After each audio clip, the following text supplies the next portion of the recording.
भारतीय सिनेमाला आता 113 वर्ष पूर्ण झाली. मुकपट सिनेमांपासून VFX CGI पर्यंत आपण उत्क्रांती होताना बघितलंय. एक परिपूर्ण असा सिनेमा बनवण्यासाठी कित्येक जण अपार कष्ट घेतात. त्यात एक व्यक्ती असा असतो ज्याच्या नजरेतून सिनेमा घडत असतो आणि तो म्हणजे दिग्दर्शक. एका नॉन ॲक्टर कडून पण चांगल्यात चांगलं काम काढून घेण्याची क्षमता ही त्याच्यामध्ये असते.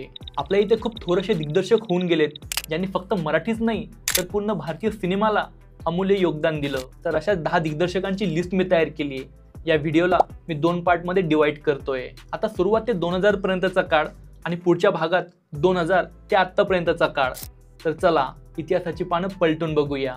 नंबर 10 ला आहे डॅम इट महेश कोठारे. तुम्हाला माहिती आहे का, त्यांनी जेवढे पण सिनेमे दिग्दर्शित केले त्या सर्वांमध्ये लक्ष्मीकांत बेर्डे होते.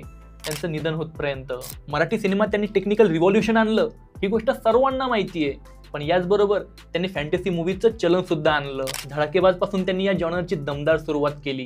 हा मराठीतला पहिला सिनेमा होता जो अॅनामॉर्फिक लेन्समध्ये शूट केला गेला. तसं याबद्दल मी एक सेपरेट व्हिडिओ इंस्टाग्रामवर बनवलाय, ज्याची लिंक मी डिस्क्रिप्शनमध्ये देऊन टाकील. त्याचबरोबर त्यांनी झपाटलेला, पछाडलेला, जबरदस्त असे फॅन्टसी मूवीज बनवले. याचबरोबर स्लॅपस्टिक कॉमेडी, फॅमिली ड्रामा यामध्ये पण त्यांनी उत्कृष्ट सिनेमे दिले, ज्याबद्दल प्रेक्षक हे नेहमीच चर्चा करतात. स्टिरियोटाइप हा ब्रेक करून रिस्क घेणं आणि त्याला यशस्वी सुद्धा करून दाखवणं हे फार कमी लोकांना जमतं आणि तेच महेश कोठारे यांनी करून दाखवलं.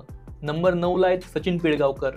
90च्या दशकातील तरुण दिग्दर्शक ज्यांनी प्रेक्षकांना थिएटरपर्यंत यायला भाग पाडलं ते होते सचिन पिळगावकर आणि महेश कोठारे. सचिनजी यांनी जवळपास 65 सिनेमात बालकलाकार म्हणून काम केलंय. मे बी यामुळेच त्यांचा आता सुद्धा बेबी फेस वाटतो. तसं त्यांनी 1982 मध्ये आलेल्या मायबाप पासून दिग्दर्शनाला सुरुवात केली.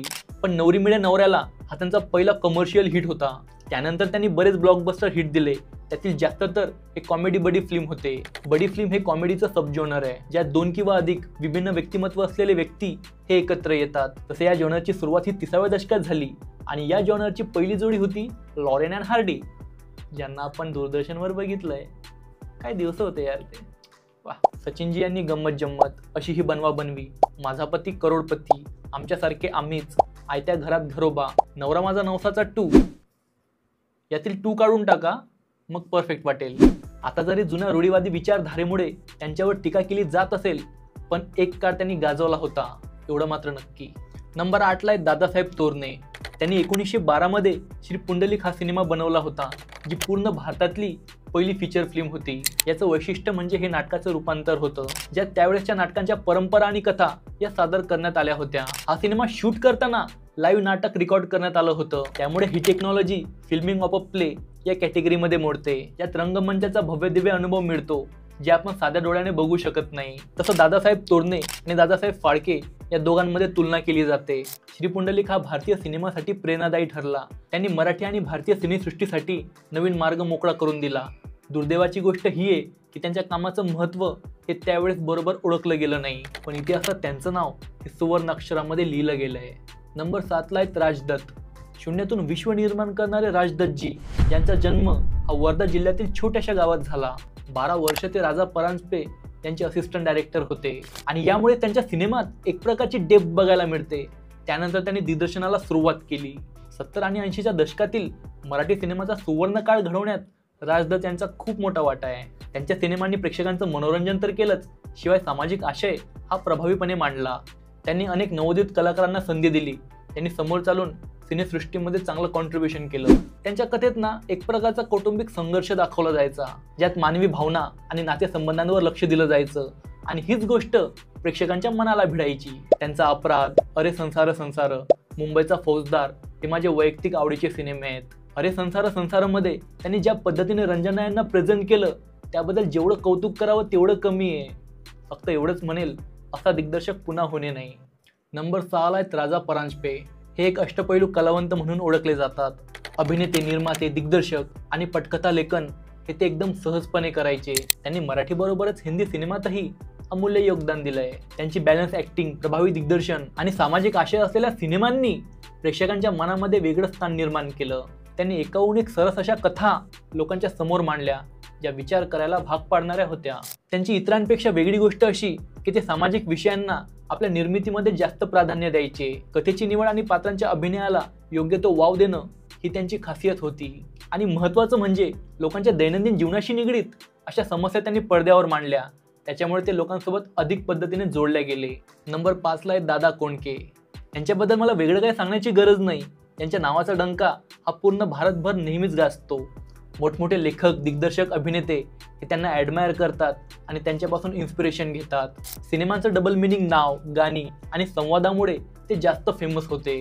60 ते 70च्या दशकात त्यांच्या सिनेमांनी अधिराज्य गाजवलं आणि ते असे कलाकार होते जे वन साइडेड खेळले. मराठी सिनेमांबद्दल प्रेक्षकांच्या मनामध्ये आवड निर्माण करण्यात त्यांचं महत्त्वपूर्ण योगदान आहे. मराठी आणि हिंदीमध्ये अडल्ट कॉमेडीचं चलन आणण्याचं श्रेय हे त्यांना जातं. आजकाल अश्लीलतेचा कळस चोहीकडे बघायला मिळतो, पण हे त्याच्यापेक्षा खूप वेगळं होतं. डबल मिनिंग असून सुद्धा त्यात एक प्रकारचं बॅलन्स होतं, एक मर्यादा होती आणि तेच लोकांना आवडायचं.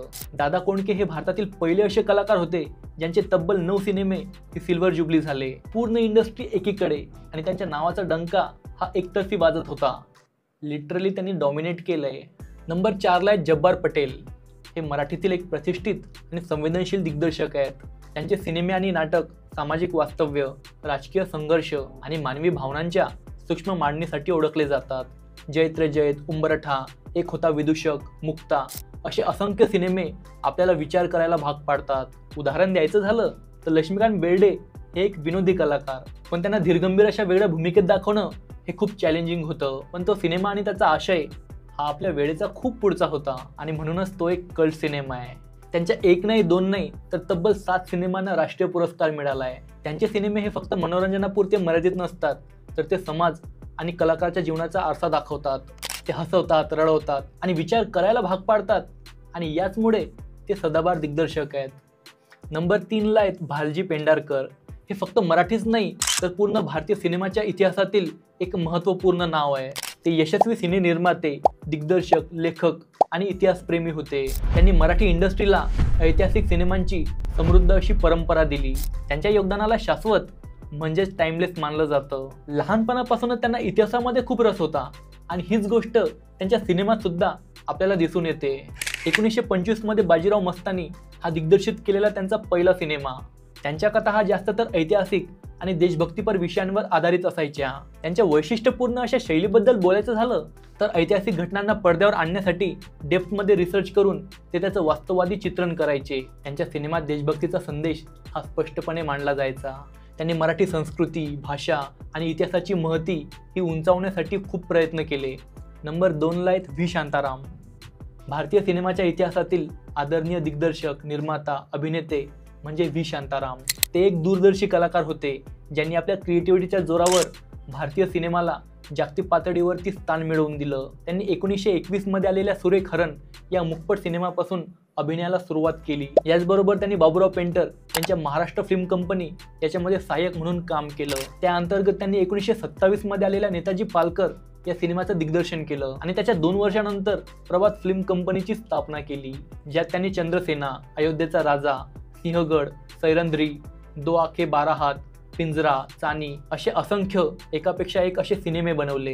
यातील 2 आंखें 12 हात हा भारतातला पहिला सिनेमा होता ज्याला गोल्डन ग्लोब अवॉर्ड मिळाला.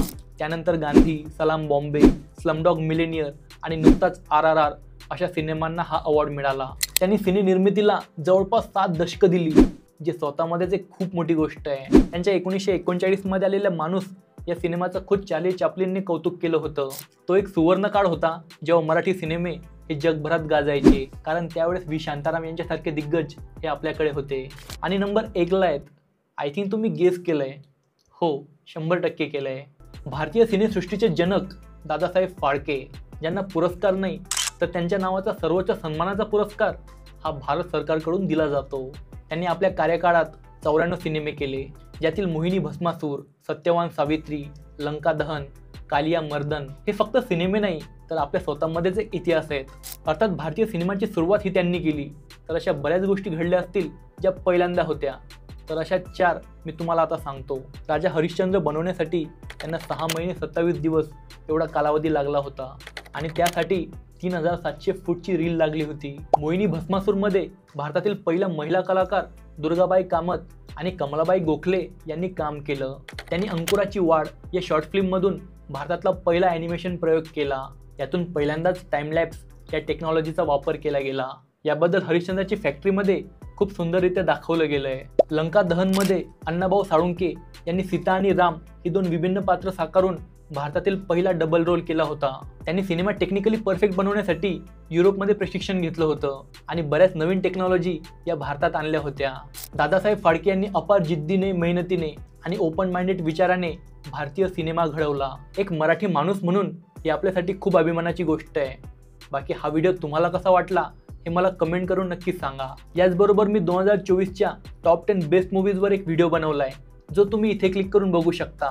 व्हिडिओ आवडला तर लाईक, शेअर आणि सबस्क्राईब करा आणि बघत राहा द मराठी शो. भेटूया आपण लवकरच. जय हिंद, वंदे मातरम.